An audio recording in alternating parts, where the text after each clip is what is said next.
오늘 말씀 출애굽기 4장 18절에서 26절 말씀 우리 교독하겠습니다.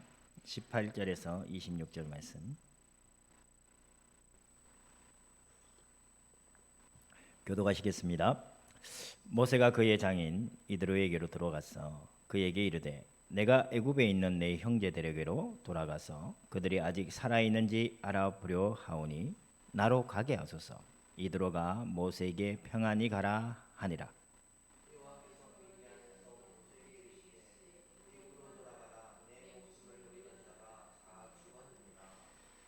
모세가 그의 아내와 아들들을 나귀에 태우고 애굽으로 돌아가는데 모세가 하나님의 지팡이를 손에 잡았더라.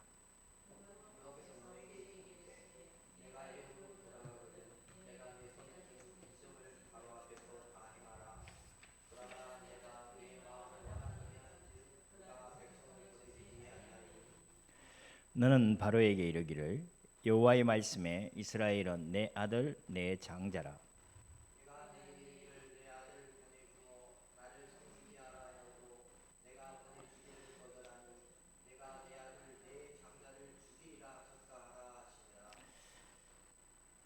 모세가 길을 가다가 숙소에 있을 때에 여호와께서 그를 만나사 그를 죽이려 하신지라.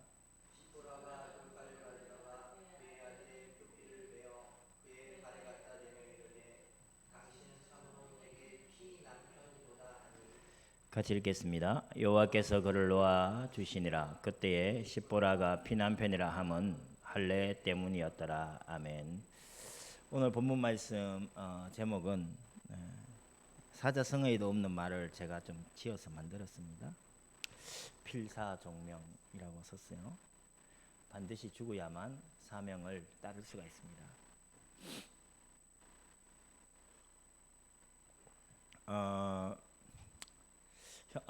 하루하루를 사는 것이 쉽지 않지 않습니까? 치열한 생존 경쟁에서 이기자는 것은 아니고 살아남기 위하여 발부둥치지만 그 살아남기 위하여 발부둥치는 그것조차도 너무나 힘겹고 버거운 것이 사실입니다. 지난주에 있었던 참 안타까운 참사 현장을 뉴스를 접하면서도 우리 인생이 우리 뜻대로 되어지는 것이 아님을 다시 한번 확인하게 되고, 우리가 그러나 이 인생 살면서 어떻게 살아야 될지 잠시나마 생각하게 되지 않았습니까? 세상 사람들은 그것을 안타까워하지만 우리는 가만히 볼 때 물론 안타깝습니다. 우리 인생이 그렇게 아침 안개처럼 어느 날 갑자기 사라질 수 있는 아무것도 아닌 헛되고 헛된 인생임을 또 다시 확인하게 되는 기회였고, 그런 헛된 인생 속에 하나님께서 이렇게 생존하도록 지금까지 인도하신 것도 하나님의 은혜고 감사입니다. 그죠? 오늘 야곱의 축복 이 찬양의 가사처럼 하나님은 여기서 생존할 뿐만 아니라 하나님의 아름다운 사람으로 이 세상 위에 하나님께서 우리를 세워주시리라 저는 믿습니다. 오늘 말씀 필사종명, 우리는 반드시 죽어야만 사명을 따라 살아갈 수가 있습니다. 그럼 오늘 본문 말씀을 한번 살펴보도록 하겠습니다. 오늘 본문 말씀은 출애굽기 3장에서부터 봐야만 되어지는 말씀입니다. 자, 출애굽기 3장에서 보면 하나님께서 떨기나무 가운데에 불 붙는 모습으로 나타나셨죠. 그래서 그것을 이상하게 여겼던 모세가 그 떨기나무 불 붙는 그 나무에 가까이 가니 하나님이 말씀하십니다. 모세야 모세야, 이 땅은 거룩한 곳이니 네 신발을 벗어라. 이 말은 하나님 앞에 우리는 신발을 벗어야 되는 존재입니다. 고대 사회에서 신발을 벗는 존재는 주인 앞에 선 종이라고 합니다. 우리는 하나님 앞에 신발을 벗어야 되는 종된 사람임을 절대 잊어버리면 안 됩니다. 그러면서 하나님께서는 왜 모세에게 나타나셨는지를 그 다음에 얘기하십니다. 내가 내 백성 이스라엘이 고통받는 것을 보았다. 그들의 부르짖음을 들었다. 그들의 근심을 알고 있다. 그래서 내가 친히 내려가서 그들을 데리고 약속의 땅 가나안 땅으로 데리고 가겠다. 이것을 말씀하셨어요. 그러면서 너는 모세에게 가라. 그리고 내 백성 이스라엘을 애굽에서 건져내라. 이렇게 사명을 주셨습니다. 그러면 모세는 드디어 400년 동안 기다렸던 그 하나님이 나에게 이런 말씀을 주시고 나를 통해 이 어마어마한 일을 해 하시려고 하시는 것이구나. 그래서 감사함으로 아멘 순종해야 되지 않겠습니까? 그런데 모세는 뜻밖의 반응을 보입니다. 하나님께 얘기합니다. 하나님, 저는 지금 말씀하신 하나님이 누군지 모릅니다. 그렇게 얘기했어요. 그러니까 하나님이 차분하게 가르쳐 줍니다. 나는 스스로 있는 자다. 아브라함에게는 전능자 엘샤다이로 나타났지만 나는 여호와다. 알려줘요. 그러니까 모세가 얘기합니다. 내가 아무리 여호와께서 내게 말씀하셨다 할지라도 선포한다 할지라도 사람들이 내 말을 안 믿을 겁니다. 그러니까 하나님이 얘기합니다. 너 지팡이 있지? 던져봐. 그 지팡이를 던지니 뱀이 돼요. 네 손 있지? 품에 넣어봐. 문둥이 손이 되는 거예요. 그게 뭐야? 하나님의 권능을 가르쳐 주십니다. 넌 가라. 내가 권능으로 너와 함께 하겠다. 이 말씀이었어요. 그런데 모세는 하나님이 권능으로 함께 하신다 해도 할 수가 없었어요. 그래서 모세는 얘기합니다. 하나님, 나는 입이 뻣뻣하고 혀가 둔한 자입니다. 나는 못합니다. 하나님 말씀하시는 거예요. 누가 입을 만들었냐? 누가 보게 하느냐? 누가 못 보게 하느냐? 누가 장님 되게 하느냐? 나 아니냐? 하나님이 말할 것 같이도 다 우리를 만드신 하나님이심을 알려줘요. 마지막에 모세가 얘기합니다. 생떼를 씁니다. 하나님, 난 못하겠어요. 그래도 보낼 만한 자를 보내십시오. 하나님께서 노하시면서 네 형 아론과 함께 해라 라고 하시면서 하나님이 모세의 등을 떠밀어서 이스라엘 백성을 구원하도록 애굽으로 보내십니다. 그 장면이 지금 본문 장면 바로 앞장에서 일어났던 이야기입니다. 그럼 이 모세가 18절에 보니까요. 모세가 그의 장인 이드로에게로 돌아가서 그에게 이르시되 내가 애굽에 있는 내 형제들에게로 돌아가서 그들이 아직 살아있는지 알아보려 하오니 나로 가게 하소서 이랬어요. 그 장인 이드로에게 이제 하나님께 명을 받았어요. 그러면 이드로에게 뭐라고 얘기해야 됩니까? 하나님이 떨기나무 불타는 나무에서 나를 부르셨습니다. 그리고 이야기를 쭉 해야 될 거 아닙니까? 나를 보내서 내 백성, 내 친족, 내 이스라엘, 하나님의 백성 이스라엘을 그 애굽에서 건져내시려고 하십니다. 근데 이 사명 받았으니 나 가야 되겠습니다. 이렇게 정확하게 하나님의 뜻을 전달해야 되지 않겠습니까? 근데 모세는 얘기합니다. 내가 애굽에 있는 내 형제들에게 돌아가서 그들이 아직 살아있는지 알아보려고 하오니 나로 가게 하소서. 이 상황 때까지 모세는 하나님이 노하시면서 등 떠밀어 보냈지만 자기 마음에는 감동이 없어요. 할 수가 없다는 생각이 지배적이었습니다. 나는 이 일 못합니다. 억지로 하나님 시켜서 등 떠밀어서 억지로 갑니다. 난 못합니다. 이게 아주 강하다는 것을 우리는 이 말씀을 통해서 18절에 있는 모세의 말을 통해서 알 수가 있는 거예요. 하나님의 사명을 얘기하는 게 아니라 하나님 애굽으로 가라 했으니 그래 내 형제라도 봐야겠다. 이것이 아마 모세의 진심이었을 것입니다. 그렇게 장인에게 자기가 이제 미디안을 떠나서 애굽으로 다시 돌아가야 될 이유를 이렇게 설명을 하는 겁니다. 내 형제가 살아있는지 그거 보려고 갑니다. 그 장인이 말릴 수가 없잖아요. 40년 동안 얼마나 부모, 형제가 보고 싶었겠어요. 이제 그 부모, 형제 한 번도 보지 못했던 그 부모, 형제를 40년 만에 보러 간다는데 그걸 말릴 사람이 누가 있어요? 가라 이렇게 하시는 거죠. 지금 이 장면에서 분명히 모세는 하나님에 대한 확고한 사명으로 살아가는 모습이 아니었습니다. 그죠? 예, 우리가 그것을 확인할 수가 있습니다. 그리고 또 그럼 이렇게 하나님께서 떨기나무 가운데 나타나셔서 하나님의 권능을 보여주시고 직접 음성을 들려주시면서 모세에게 사명을 주셨는데 왜 모세는 하나님 앞에 나는 입이 뻣뻣하고 혀가 둔합니다. 보낼 만한 자를 보내십시오. 그리고 끝까지 이 말씀을 붙들지 못할까요? 그건 미디안 광야 40년이 그를 그렇게 만든 겁니다. 25절 한번 봅시다. 십보라가 돌칼을 가져다가 그의 아들의 포피를 했어요. 그의 아들의 포피. 모세에게는 게르솜이라는 첫째 아들과 엘리에셀이라는 둘째 아들이 있었습니다. 20절에 보니까 모세가 그의 아내와 아들들을 나귀에 태우고 복수로 형태로 나와 있죠. 그냥 게르솜과 엘리에셀 두 아들을 나귀에 태우고 이제 떠나려고 하는 것입니다. 그런데 25절에는 돌칼을 가져다가 그의 아들의 포피, 그 아들 한 사람을 얘기하는 겁니다. 그의 아들, 그 아들의 포피를 빼었다. 여기서 우리가 유추할 수가 있어요.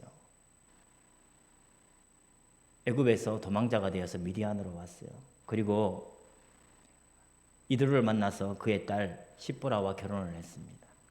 처음에 난 게르솜은 남짓 8일 만에 할례를 행하는 것이 유대인의 전통입니다. 태어난 지 남자아이는 8일 만에 할례를 행합니다. 그러니까 십보라와 결혼하고 처음에는 태어난 그 아들, 첫째 아들에게는 8일 만에 할례를 행했어요. 그러나 둘째 엘리에셀에게 있어서는 할례를 행하지 않았던 거예요. 그래서 십보라가 25절에서 그의 아들 한 사람 엘리에셀을 얘기합니다. 포피를 배웠다. 이게 무엇을 의미할까요? 우리 충분히 상상할 수 있어요. 한번 우리가 그 모세 입장에 한번 들어가 보세요. 모세는 어마어마한 부귀영화, 절대 권력, 신의 아들이라고 하는 바로 그 바로의 양자입니다. 그 공주의 아들이에요. 애굽의 절대 권력층에서 살았습니다. 모든 권력을 소유했던 사람이고 모든 부귀를 소유했던 사람입니다. 그 사람이 하나님의 일을 하겠다고 의협심에 나이 40에 자기 민족을 괴롭히는 애굽 사람을 쳐 죽이기까지 했었습니다. 그런데 그것이 옳지 않았어요. 하나님이 기뻐하는 일도 아니었고 오히려 도망자가 됐습니다. 그래서 미디안으로 쫓겨갔습니다. 뭔가 하나님의 일을 하려고 자기의 지위와 자기의 힘을 이용하여 하나님의 일을 하려고 했는데 오히려 자기가 상상하지 못했던 일이 벌어진 겁니다. 애굽으로부터 살인자가 되고 자기 동족에게도 인정받지 못하는 사람이 됐어요. 누가 너를 우리의 재판장으로 세웠느냐고 얘기할 정도로 모세의 그런 의로운 자기 나름대로 의협심에 했던 그 행동을 자기 동족조차도 인정하지 않는 그런 비참한 상황에 빠졌던 것이죠. 그렇게 미디안으로 갔습니다. 그리고 아들을 낳았고 첫째 아들은 자기의 습관을 따라서 관습을 따라서 할례를 행했고 시간이 지나가면서 점점 그 속에 어떤 마음이 들겠어요. 한 의사 선생님이 그 암 환자, 말기암 환자의 심리 상태 5가지를 써놓은 글을 기억합니다. 암 진단이 나면 암 환자는 첫 번째 보이는 심리 현상이 거기서 부인한다는 겁니다. 아니야, 내가 암에 걸릴 리가 없어. 아니야, 진료를 잘못했겠지. 다시 검사해봐야겠어. 그렇게 처음에는 강력하게 부정을 한답니다. 두 번째는 자기가 암에 걸린 그 사실에 대해서 굉장히 경노한답니다. 분노한다는 겁니다. 왜 하필이면 나야? 내가 뭘 잘못했어? 내가 세상 사람과 비교해서 내가 악한 게 뭐가 있어? 나도 그 사람처럼 살았는데 왜 이것이 나한테 와야 되는 거야? 하나님이 계신다면 어떻게 이렇게 할 수가 있어? 강한 분노가 일어나요. 그런 단계를 거친답니다. 그리고 굉장히 그 다음 단계는 타협을 한다는 거예요.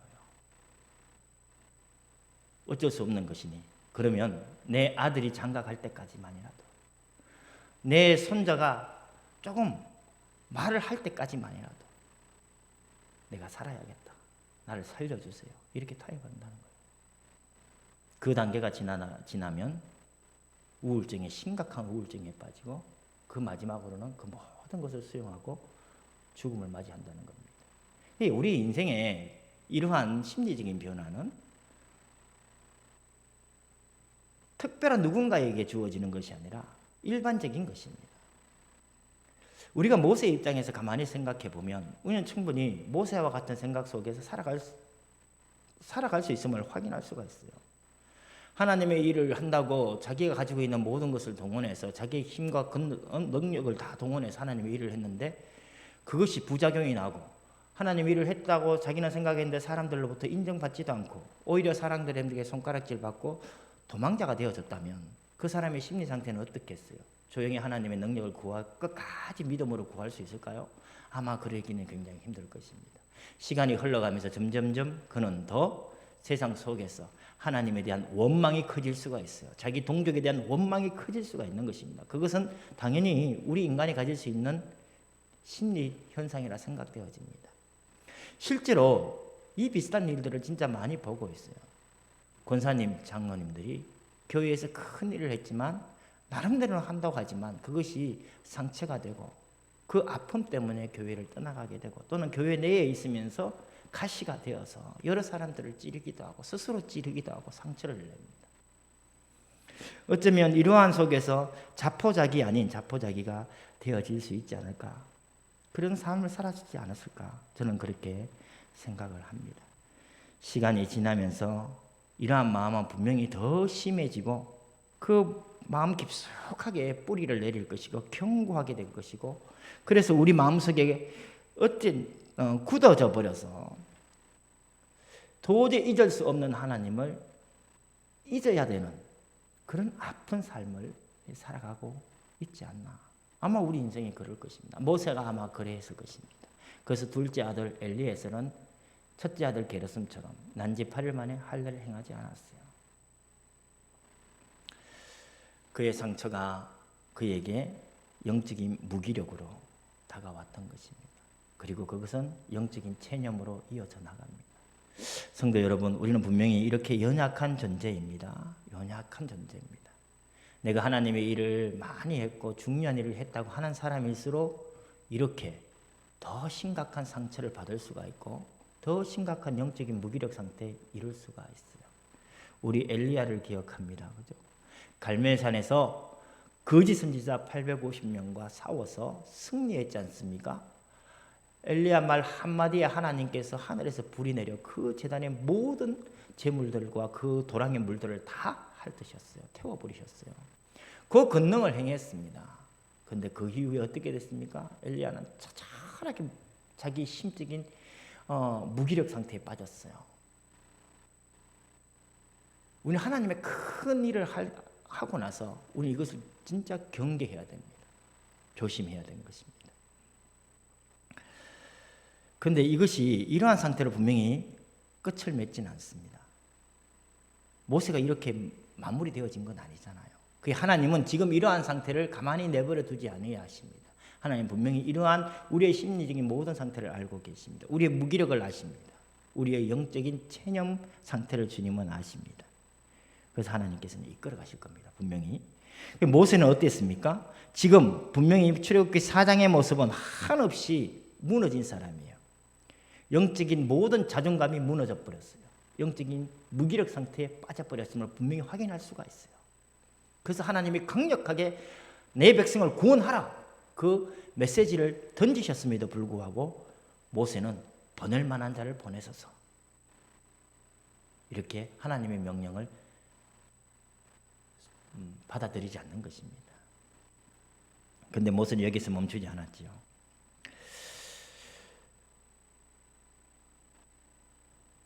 이 출애굽기는 누가 썼습니까? 이 장면은 누가 쓴 거예요? 모세가 쓴 겁니다. 지금 모세가 애굽에서 10가지 재앙을 다 일으키고 하나님이 모세를 통해서 애굽에서 10가지 재앙을 다 일으키고 홍해를 갈라서 마른 땅같이 건너고 나서 그 광야에서 만나와 메추라기를 먹고 날마다 먹고 광야에서 성막을 짓고 성막에서 제사를 행하며 하나님의 구름이 움직이면 자기들도 움직이고 하나님의 구름이 멈추면 자기들도 멈췄던 그런 광야 40년을 경험한 모세가 이제 창세기와 출애굽기, 레위기, 민수기, 신명기를 서내려 가는데 지금 이 장면을 기록을 했는 것입니다. 보통 사람이 자기 이야기를 쓸 때 부끄러운 얘기는 축소하거나 생략하거나 과감히 빼버리죠. 그렇잖아요. 부끄러운 얘기를 왜 씁니까? 잘한 것만 쓰면 되죠. 그래서 사람은 사람끼리 이야기할 때 조그마한 잘한 것을 부풀려서 더 잘했다 얘기하는 것이고, 큰 잘못을 조그마하게 축소해서 이야기하는 것이 인간의 습성이죠. 그런데 모세는 자기의 이 부끄러운 모습을 그대로 다 빠뜨리지 않고 썼어요. 성도 여러분, 지금 우리가 영적인 무기력 상태에 있든지 영적인 자존감이 다 무너져 있든지 간에 우리는 모세가 자기의 인생을 뒤집고 모세가 모세를 말했듯이 우리도 이 날이 올 겁니다. 하나님 앞에 우리의 이야기를 사실 집고해야 될 날이 올 것입니다. 우리 본문 말씀 로마서 14장 한번 띄워주시기 바랍니다. 같이 읽어보겠습니다. 시작. 이러므로 우리 각 사람이 자기 일을 하나님께 직고하리라. 성도 여러분, 분명히 하나님께 직고하는 날이 옵니다. 모세가 자기의 모든 것을 기록하여 남겼듯이 산자와 죽은 자를 심판하실 만왕의 왕 되신 주님 앞에 지금 우리의 영적인 무기력함과 영적인 자존감이 상실되어진 이 우리의 오늘을 직고할 그날이 반드시 올 것입니다. 우리가 그것을 알고 지금 이 상태에서 어쩌면 영적인 무기력이 있다면 우리는 여기에서 일어나야 될 것입니다. 분명히 하나님은 우리를 일어나게 만드실 것입니다.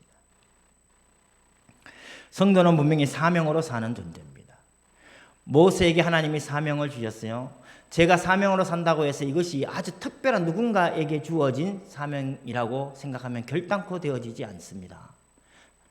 하나님의 이름으로 부름받은 모든 성도는 저마다 하나님이 그들에게 사명을 주신 사명이 있어요. 우리 마태복음 28장 한번 찾아보겠습니다. 마태복음 28장.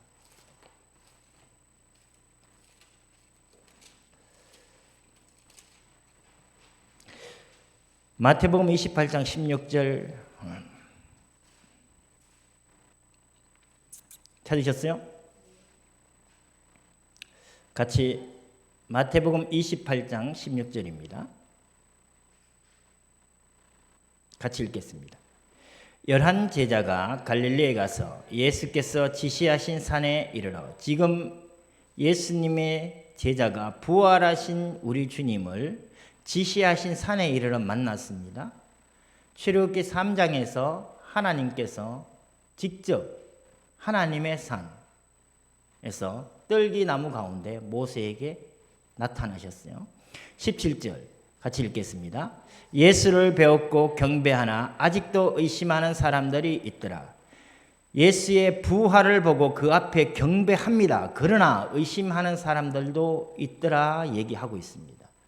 하나님의 현현을 분명히 호렙산에서 직접 본 모세는 하나님을 끝까지 절대적으로 믿음으로 하나님 앞에 나가지 못했습니다. 그러나 예수님은 말씀하십니다. 18절 시작. 예수께서 나와 말씀하여 이르시되 하늘과 땅의 모든 권세를 내게 주셨으니 불신앙하고 아직도 의심하는 상태에 있지만 예수님은 하늘과 땅의 모든 권세로 지금 말씀하시는 것입니다. 아직까지 완전한 믿음 안에 서지 못했지만 모세에게 하나님은 지금 사명을 주시고 하나님의 지팡이 권능을 주시면서 가라 하신 겁니다. 19절 읽어보겠습니다. 그러므로 너희는 가서 모든 민족을 제자로 삼아 아버지와 아들과 성령의 이름으로 세례를 베푸고 20절 내가 너희에게 분부한 모든 것을 가르쳐 지키게 하라. 볼지어다 내가 세상 끝날까지 너희와 항상 함께 있으리라. 아멘. 너희는 가서 모든 민족을 제자로 삼아 주님께서 부활하시고 제자들에게 명령하신 그 명령, 이것은 그들의 사명이었습니다. 제자들은 그렇게 살아야 하는 것입니다. 내가 가고 싶은 곳에 가는 것이 아니라 내가 하고 싶은 말을 하는 것이 아니라 주님이 가라 하시는 곳에 가는 것이고 주님이 하라 하신 말씀을 선포하는 것입니다. 이것이 제자들에게 주어진 사명이었습니다. 동일한 메시지가 지금 출애굽기 3장과 4장에서 모세에게 주어진 것입니다. 이것이 신약시대 제자에게 주어졌고 이 제자는 교회를 얘기합니다. 성도 한 사람 한 사람 우리에게 주어진 사명인 것입니다. 그러므로 지금 출애굽기 4장의 이야기는 어떤 특별한 모세나 능력 있는 장로나 권사의 얘기가 아니라 주 예수 그리스도를 믿어 하나님의 자녀된 모든 하나님의 백성들에게 주어진 사명인 것입니다. 그럼 가라 하신 하나님 그 현장은 어디입니까? 저는 당연코 말씀드립니다. 지금 성도 우리가 있는 그것이 우리의 현장입니다. 지금 내가 있는 그곳이 하나님이 나를 통하여 보내신 현장입니다. 저는 그렇게 믿습니다. 저는 다행히 하나님께서 부족하지만 이렇게 교회를 맡겨주시고 목사로 세워주심에 감사드립니다. 그러나 이 교회와 이 목사직만을 두고 사명이라고 보지 않습니다. 우리가 현장에서 살아가고 있는 그 삶의 터전, 그 한 곳 한 곳이 하나님께서 하늘의 권세와 땅의 권세를 가지시고 우리를 보내신 현장이라고 저는 믿습니다. 그래서 성도된 우리는 모세에게 주어진 사명이 특별한 누군가에게 주어진 사명이 아닌 바로 나에게 주어진 사명입니다. 이러한 현장에서 우리는 대충 살 수가 없어요. 경제적으로도 육신적으로도 대충 살아서는 세상에서 먹고 살기도 힘든 어려운 세상 아닙니까? 그죠? 하물며 영적인 싸움을 싸워야 될 성도들은 대충 살아서는 안 되는 것입니다. 지난주 말씀처럼 우리는 닥치고 기도하며 살아야 됩니다. 무조건 기도가 우선이 되는 삶을 살아야 되는 것입니다. 그래야만이 하늘의 권세, 땅의 권세를 가지신 우리 주 예수의 권세가 나의 권세가 되어지고 내 현장에서 그 권세가 말씀으로 성취되어지는 것입니다. 목숨을 건 사역입니다. 당연히 그렇게 살아야 됩니다. 죽을 각오로 주를 위하여 살아야 됩니다. 그래서 주님께서는 요한계시록에서 얘기합니다. 죽도록 충성하라. 죽음에 이르기까지 충성하라. 전 그래서 작정했어요. 당연히 우리 교회를 위해서 제가 진짜 기도해야 됩니다. 기도해야 될 사명이 저에게 주어졌어요. 성도 한 사람 한 사람을 두고 제가 기도해야 됩니다. 그리고 동일하게 내게 주어진 현장, 제가 지난주 일주일 동안 아침부터 저녁까지 카페에서 바리스타로 했어요. 내 혼자서. 메뉴를 시켰는데 메뉴대로 안 나갔어요. 그래도 참 감사하게 그것을 다 받아주시는 아주 고마운 우리 고객들 때문에 제가 지난 한 주간 그렇게 일을 했습니다. 제가 지난 한 주간 진짜 이 말씀을 결정하고 나서 주제가 그거였어요. 죽도록 하나님 나라를 위하여 내가 헌신하자. 단순히 돈을 벌기 위한 현장이 아니다. 이곳에 하나님이 나를 보내셨다. 그러면 내가 할 것은 적당히 하는 것이 아니다. 죽기까지 하라 하셨으니 내가 죽기까지 간다. 코피를 흘릴 지경까지 내 몸이 힘들다 할지라도 나는 그렇게 갈 것이다. 이건 내 삶이 아니기 때문에 그래요. 그런데 이것이 나의 괴로움이라면, 내 결말이 비참한 것으로 끝난다면 우리는 우리의 생각대로 살아야 되겠죠. 그러나 나는 우리에게 좋은 것을 주시는 창조주 하나님, 나의 구원자 하나님을 나는 믿습니다. 죽도록 충성하여 하나님께서 우리를 통하여 행하실 것을 나는 기대하며 갑니다. 성도 여러분, 우리 진짜 죽도록 충성하십시다. 그래서 그 현장에서 하나님의 말씀이 성취되어지는 것을 우리가 확인해 보십시다. 저는 장래 우리 교회가 어떻게 되어질지를 꿈꾸며 죽도록 충성합니다. 그 목표가 없다면 죽도록 충성할 수가 없는 것 아니겠습니까? 지금 우리 교회에서 일어나고 있는 일들, 보여지는 일들, 우리 2층에서 일어나고 있는 일들, 그리고 1층에서 일어나고 있는 일들을 보더라도 저는 하나님의 큰 일을 기대합니다. 구체적으로 하나님, 우리 교회를 통하여 제단이 세워지게 하옵소서. 저는 진짜 그렇게 기도합니다. 그것을 위하여 하나님이 이루실 그 말씀, 그 언약을 위하여 내가 죽도록 충성할 수 있는 것입니다. 하나님 그렇게 행하실 것이다. 그 내 생명 다하여 나는 충성한다. 그 충성의 첫 번째가 나는 말씀을 붙들고 기도한다. 근데 사실 지난 한 주가 너무나 힘들었어요. 새벽에 깼다가 밤 11시가 돼서 자니 진짜 힘들었어요. 근데 한날은 갑자기 3시에 깨졌어요. 눈이 뜨였어요.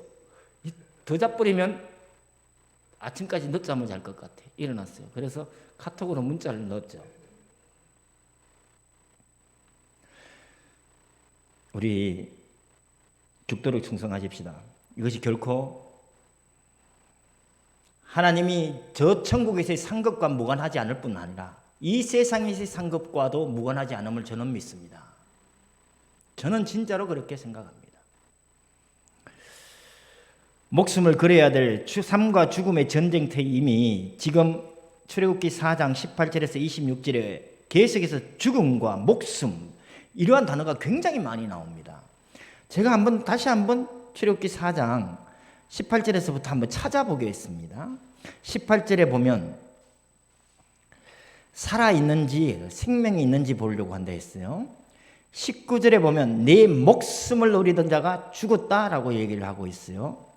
21절에 보면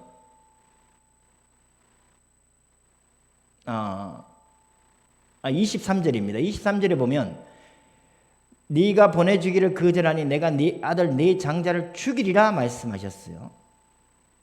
그리고 24절에 하나님이 또 모세를 죽이려 하신지라 얘기했고 25절 26절은 피라는 단어가 나옵니다. 이렇게 18절에서 26절에 보면 생명과 관계되어진 단어들이 굉장히 많이 드러나 있습니다. 그죠? 그러니까 우리의 사명은 내가 즐거울 때 적당히 하고 내가 힘들면 좀 쉬고 내 마음에 상처가 되면 휴식기가 좀 필요하고 이런 게 아니라는 겁니다. 아니 전쟁터에 나간 군인이 그 군인이 피곤하다고 전쟁을 멈출 수 있는 건 아니지 않습니까? 총탄에 내 팔이 잘려 나가더라도 전쟁터에 나간 군인은 싸워야 되는 겁니다. 그렇죠? 내 처자식을, 내 조국을 지키기 위하여. 그것이 군인 아니겠습니까? 그렇게 싸우지 않는 자는 탈영병이 되는 겁니다. 우리가 하늘나라 탈영병이 되겠습니까? 아니면 하나님 말씀을 붙들고 죽음을 각오하고 우리 믿음의 선조들처럼 순교자적 결단으로 이 세상을 살아갈 것입니까? 저는 우리의 믿음이 죽음을 각오한 그런 믿음 됐으면 좋겠습니다. 피곤하다고 적절하게 쉬는 것이 아니라 하나님이 그러한 힘을 주시기를 간절히 바랍니다. 진짜 간절히 바랍니다. 이러할 때 24절의 이야기가 이해되어지는 겁니다. 사실 24절이 잘 이해가 안 됐어요. 가만히 다시 한번 보겠습니다. 모세가 길을 가다가 숙소에 있을 때에 지금 길을 가다가 숙소에 있을 때 이 말은 지금 모세가 미디안에서 애굽으로 가는 길입니다. 그 길이 먼 광야길 아닙니까? 이 중간중간에 여행자들이 쉴 수 있는 여관 같은 것이 있었습니다. 그 숙소에 있을 때에 여호와께서 그를 만나서 그를 죽이려 하신지라 했어요. 아니 하나님이 사명을 주셔놓고는 어떻게 죽인단 말입니까? 하나님이 내 백성 이스라엘을 건져내라고 너는 애굽에 가서 바로에게 전화해서 내 백성 이스라엘을 건져내라고 사명을 주놓고는 24절에 하나님이 길에서 그를 만나 죽이려고 하시는 겁니다. 성도 여러분, 생명을 건 헌신 아니고서는 헌신 아닌 겁니다. 진짜 생명을 건 사람은요, 아까 처음에 호렙산 떨기나무에서 신발을 벗은 종의 모습으로 종의 모양으로 살아야 되는 것입니다. 종이 주인한테 항변하는 거 봤습니까? 아니에요. 종은 주인의 말에 절대 복종하는 자를 얘기하는 겁니다. 하나님, 인간이 인간을 주인으로 섬길 때도 그 종은 주인에게 순종하고 복종하는데 하물며 천지를 창조하신 하나님을 주인으로 아도나이로 얘기하면서 하나님이 내 뜻에 맞지 않다고 하나님 틀렸어요. 하나님 나는 싫어요. 이렇게 할 수 있는 게 아니라는 겁니다. 천지를 창조하신 하나님을 주인으로 섬기는 종은 하나님의 말씀에 끝까지 죽기까지 충성하는 것입니다. 성도 우리가 그렇게 살아야 되는 것입니다. 믿음이 없다고 나는 그거하고 관계가 없어 라고 하는 것이 아니라 우리의 삶이 원래 그러하다는 겁니다. 우리는 그렇게 사는 겁니다. 그럴 때 하나님은 겨자씨 한 알이 되게 하시는 거예요. 내가 썩어야 되는 겁니다. 내가 죽어야 생명이 살아나는 겁니다. 내가 죽어야만 하나님의 말씀이 결실하는 겁니다. 내가 죽어야 되는 겁니다. 이것이 주는 그리스도시요 살아계신 하나님의 아들이십니다. 고백했을 때 주님이 처음으로 우리에게 가르쳐 주신 비밀이었어요. 자기를 부인하라, 자기를 부인하라. 내가 죽어야 됩니다. 사실요, 우리 가만히 보면 이 말씀을 이렇게 설교하시는 분을 들었어요. 하나님의 일을 하려고 하는 사람이 하나님의 말씀에 순종하지 아니하고 본이 되어지지 아니하니 하나님께서는 그를 죽이려고 하셨다. 할례를 가르치고 하나님의 명령을 가르쳐야 될 모세가 자기 아들에게는 할례를 행하지 아니하였으니 순종의 본을 보이지 못했다. 그러므로 하나님은 그를 치시려고 하셨다 이야기해요. 저는 거기에서 더 나가야 된다고 생각합니다. 만약에 그것이 정말이라면 저는 이 자리에서 이미 죽었어야 됐어요. 디모데후서 가면요 이런 말씀이 있어요. 내 집을 잘 다스리는 자가 감독으로 뽑혀야 됩니다. 저는 내 집 잘 다스리지 못해요.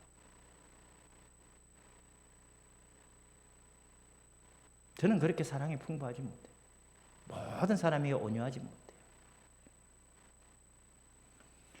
하나님의 말씀에 순종의 모범을 보여야 된다고 그것이 진리라면 저는 이 자리에 쓸 수가 없어요.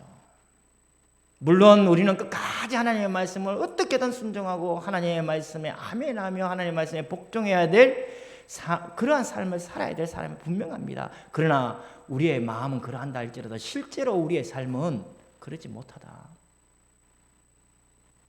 그럼 우리가 여기서 더 나가야 돼요. 실제로 우리가 여기서 많이 죽은 사람들을 많이 봤어요. 혹시 간증 들으신 분들 많이 있지 않습니까? 예수 믿는 분들 정말 많이 들었어요. 어떤 장로님은요, 간암이 걸렸어요. 의사가 죽는다 했어요. 근데 목사님이 가서 얘기했어요. 그래서 그 목사님 참 대담하죠. 죽어야 된다면 죽으세요. 근데 그 말을 하나님의 음성으로 들었어요. 그리고 그 병상에서 내려와서 하나님 앞에 하나님 내가 잘못했습니다고 회개하는 거예요. 의사가 간암으로 죽어야 된다 했는데 그 사람은 살아났어요. 이 비슷한 이야기를 우리 많이 들어봅니다.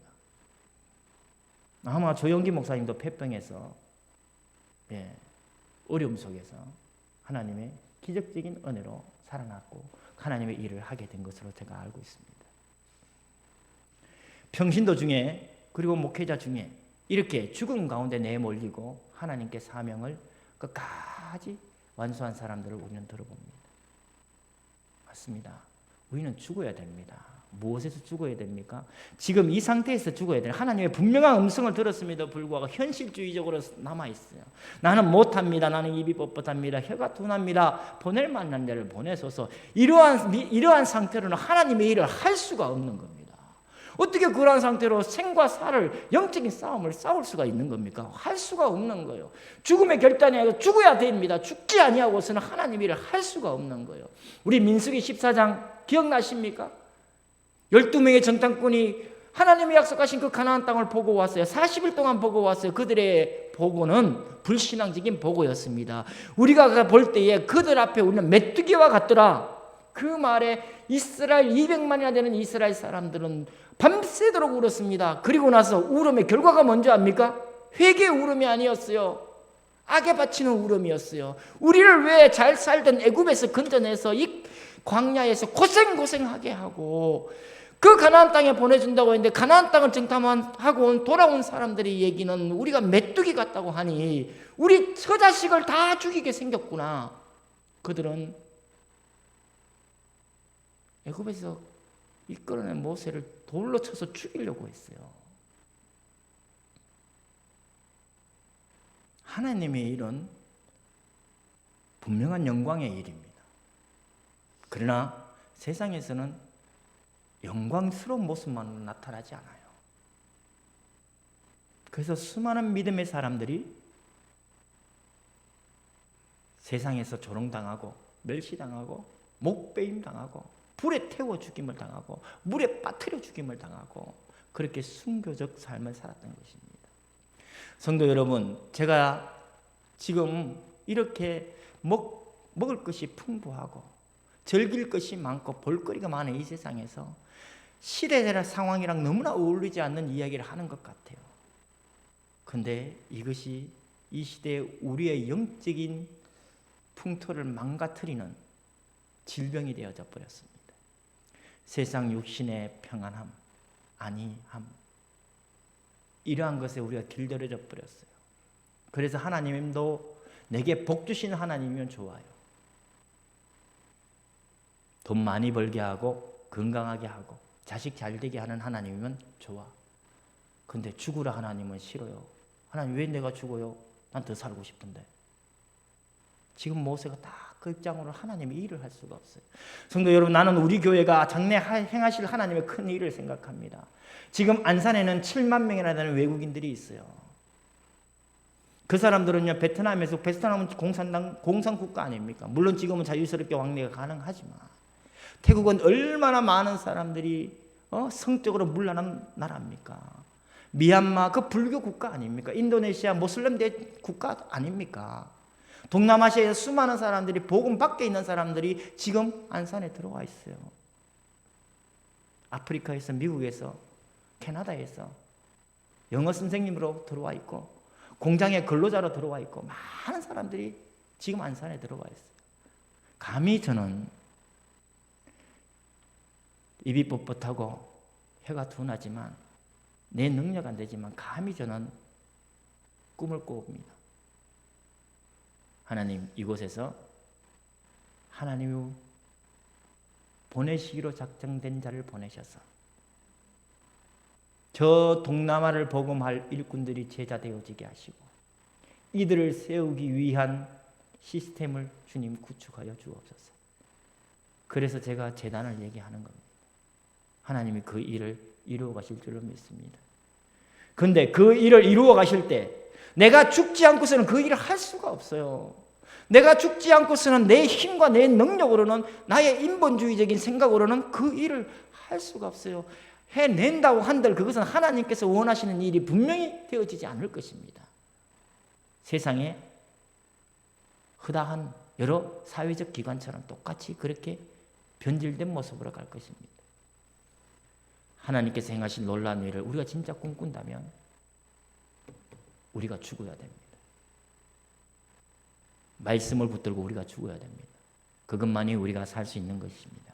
그래서 오늘 제목을 필사종명이라 이렇게 정했습니다. 빌립보서 1장 20절 한번 띄워주시기 바랍니다. 우리 같이 한번 읽어보겠습니다. 시작. 나의 간절한 기대와 소망을 따라 아무 일에든지 부끄럽지 아니하였고 지금도 전과 같이 온전히 담대하여 살든지 죽든지 내 몸에서 그리스도가 존귀하게 되게 하려 하나니 이는 내게 사는 것이 그리스도니 죽는 것도 유익함이라. 아멘. 하나님이 주신 그 소망을 따라 우리 이 지금 오늘에 부끄러워하지 아니하며 살아가십시다. 그리고 온전히 담대하게 살아갑시다. 사느냐 죽느냐의 문제에 연연하지 마십시다. 하나님은 우리에게 영원한 생명을 약속하셨습니다. 이 땅 위에서 우리가 죽는다 할지라도 저 천국은 우리의 것이 될 것이고 하나님께서 이 땅에서 부귀 영화를 누리며 다윗처럼 솔로몬처럼 우리를 높이 세우신다 할지라도 하나님 영광을 위하여 우리는 이 땅에서 살아갈 것입니다. 오직 그리스도가 존귀하게 되기 위하여, 오직 그리스도가 존귀하게 되기 위하여 내가 죽는 것이 유익한 것입니다. 내가 죽어야만 그리스도가 존귀하게 되는 거요. 내가 죽지 아니하고서는 그 모양 지금 출애굽기 4장에 모세의 이러한 심령의 상태로는 하나님의 일을 할 수가 없고 하나님의 영광을 드러낼 수가 없는 것입니다. 민수기 14장에서 자기의 자기의 동족들이 돌을 들어 그를 죽이려고 할 때 하나님 앞에서 내가 죽지 아니하는 모세의 심령으로는 그 상황에서 이겨낼 수가 없는 겁니다. 스스로 자멸하고 말 것입니다. 하나님은 우리 교회를 통해서 하실 일, 그리고 우리 성도를 통해서, 우리 가정을 통해서 하실 일이 있습니다. 내가 죽지 않고서는 그 일을 못합니다. 그래서 필사종명을 생각하시고 우리 죽으십시다. 내가 죽어야만 말씀이 삽니다. 내가 죽자고 하니 나는 아무것도 할 수 없습니다. 이것 아닙니다. 나는 할 수 있어. 이것도 잘못된 것이지만 나는 할 수 없어. 이것도 잘못된 거예요. 그래서 빌립보서 4장 13절에 있습니다. 나는 모든 것을 할 수 있습니다. 내게 능력 주시는 자 안에서. 아멘. 내게 능력 주시는 자 안에서 내가 모든 것을 할 수 있다. 내가 모든 것을 할 수 있다고 하니 우리가 나의 이기적인 욕심을 채우기 위한 모든 것으로 생각하지 않으셨으면 좋겠습니다. 빌립보서 4장 13절 바로 위에 14절의 말씀이 뭐냐? 풍부에 처할 줄도 알고 비천에 처할 줄도 안다. 풍부하나 비천 하나 내가 존귀 여김을 받아 존중을 받든지 아니면 멸시를 받든지 조롱을 받든지 비천을 받든지 내가 배고파도 좋고 배불러도 좋고 이 모든 것에 연연하지 않는 거예요. 내가 배고파도 하나님 여호와의 이름이 존귀하게 되고 내가 배불러도 그것으로 인하여 내가 육신을 위하여 살지 아니하고 하나님을 위하여 살 것이니 이 모든 것에서 일체의 비결을 배우노라 했어요. 갑자기 우리에게 어마어마한 행운이 쏟아지면 갑자기 로또와 같은 어마어마한 기대하지 않았던 일들이 쏟아지면 대부분의 사람들은 그 이후가 더 처참하게 무너진다고 합니다. 그래서 로또에 당첨된 미국에서의 로또는 우리나라의 로또 복권에 당첨된 금액보다도 어마어마하게 더 크잖아요. 뭐 100만 잔자 뭐 이렇게 넘어가니까 비참하게 막을 내리는 거예요. 돈에 노예된 사람은 그 돈을 다스릴 수가 없어요. 성도 여러분, 우리 돈의 노예로 살지 마십시다. 지금 내가 가난하면 그 가난함 속에서도 여호와는 존귀함을 우리가 돌려드려야 됩니다. 우리가 부유하게 되었으면 그 부유함을 통하여 나의 육신의 평안을 위하여 사는 게 아니라 그 물질을 갖고 하나님 나라를 위하여 산다면 그것이 내게 능력 주신 자에서 내가 모든 것을 할 수 있는 것입니다. 우리가 제단을 세운다고 하면 여기에 성도 모두가 다 그 제단을 세우는 축복을 함께 누렸으면 좋겠습니다. 그 제단을 세우는데 저는 잘 모릅니다만은 많은 능력이 필요합니다. 경제적인 능력도 있어야 되고 사회적인 능력도 있어야 됩니다. 제단을 세우자는 일에 이것이 외부 인사가 아닌 우리 교회 성도들에 의해서 누려질 축복이라면 그 속에서 우리가 하나님께 받을 어마어마한 것들을 상상할 수 있습니다. 그러한 일들을 행하기 위하여 하나님이 그때를 주실 텐데 우리가 죽지 않으면 그때의 축복을 누릴 수가 없는 거예요. 그래서 죽어야 하는 겁니다. 그래서 죽어야 하는 겁니다. 우리가 죽어야만 그것이 인생 메시지가 되어지는 것입니다. 그죠? 내가 죽지 않고서는 나를 증거하게 되고 나를 높이게 되는 것입니다. 그런데 내가 죽어야만 그것을 통하여 하나님의 이름을 높이고 하나님의 뜻을 증거하는 인생 메시지가 되는 거예요. 이 할례를 통하여 모세는 하나님의 메시지, 인생 메시지를 붙잡게 된 거예요. 그래서 창세기 17장에 유대인에게 두고 대대로 반드시 지켜야 될 할례의 언약이 상세하게 기록되어질 수가 있었던 것입니다. 하나님은 우리를 통하여 반드시 인생 메시지를 주실 것입니다. 지금 고난의 터널을 통과한다면 이 고난의 터널을 통하여 하나님은 우리에게 장래 우리가 증거되어져야 될 그 메시지를 지금 만들어주고 계신다. 나는 그렇게 생각합니다. 그래서 새벽부터 밤늦게까지 내가 일하더라도 피곤하지. 내 몸이 피곤하지만 내 육신은 감사해요. 진짜 감사해요. 아직까지 라떼의 하트가 찌그러져 있지만 그래도 나는 감사해요. 하나님이 장래 행하실 큰 일을 나는 기억합니다. 성도 여러분, 시간이 많이 가서 그 다음 거는 제가 생략하겠습니다. 오늘 가족 헌신 예배잖아요. 나 혼자 죽을 수는 없어요. 우리 같이 죽어야 돼요.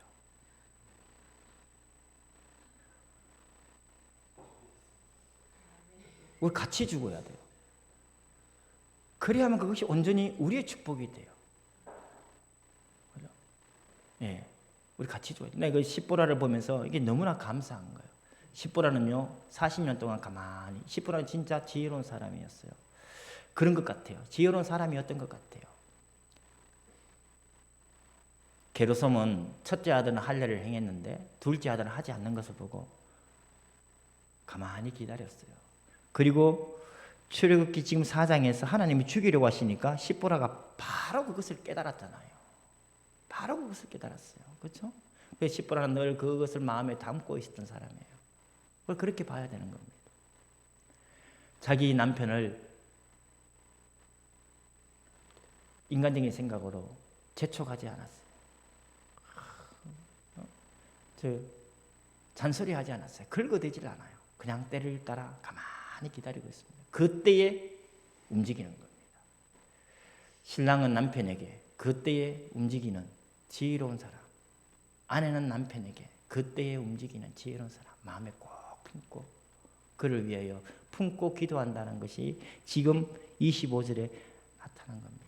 그리고 십보라가 이때 어떻게 한 줄 알아요? 피난편이라 얘기하고 나서는 언약의 남편입니다. 얘기하고 나서는 다시 짐을 사서 아버지에게로 돌아가요. 아, 우리 남편 모세가 자기 부모 형제 만나려고 가는 게 아니구나. 나를 내 자기 부모 형제에게 소개시켜 주려고 가는 게 아니구나. 이때 한 거예요. 하나님의 어마어마한 일을 이루기 위하여 보내신 것이구나. 하나님 일하세요. 나는 방해가 되지 않겠습니다. 조용히 다시 되돌아갑니다. 성도 여러분, 우리 같이 죽어야 돼요. 그죠? 아내는 남편을 위하여, 남편은 아내를 위하여, 부모는 자식과 자식은 부모의 관계에 있어서 우리가 함께 필사종명의 이러한 결단으로 우리 살아가며 가정을 이루어 가시기를 간절히 바랍니다. 우리 기도하겠습니다. 미약한 우리를 충성되이 여기셔서 우리에게 사명을 주시고 현장으로 파송하신 하나님께 감사드립니다. 무너진 영적 자존감으로는 하나님의 말씀을 따라 살 수 없습니다.